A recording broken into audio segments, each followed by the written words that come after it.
So what's the long-term plan for Medicaid from the Trump administration? Let me break down what the Heritage Foundation says, and this is where all of the policies have been drawn from.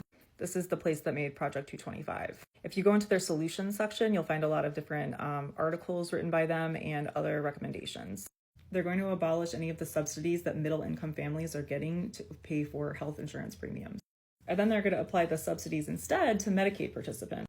So instead of having them participate in our government Medicaid program, they would be looking at instead giving them some money like a voucher to participate in a private health insurance plan, something like Blue Cross, Cigna, another plan. Goal is for them to then have Medicaid have less participants because people are opting out into private health insurance. But right now, people who have Medicaid don't pay anything. They're not paying a premium. They're not paying any part of like the copay, nothing. That's going to change. They want people to have skin in the game, which would hold them more accountable to being healthier. So then there would be premiums, there would be deductibles, copays, things like that for Medicaid participants. They would only have a small amount of money for a voucher. This is marketed under giving people choices. They want strict work requirements, and they also want strict poverty requirements. With this allows the state to be able to reduce benefits offered. That could mean they're more likely to exclude people who have chronic health conditions and mental health conditions and saying we're not paying for those services.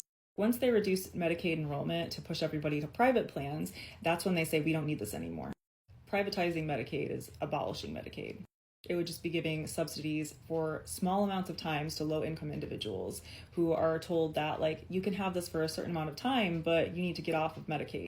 You can't stay on this forever. But they give people no way to get out of poverty. Community mental health centers and places like that would eventually close because there's not going to be people on Medicaid and there's going to be no more funding for that. So you guys can say fearmonger all you want, but that's not true.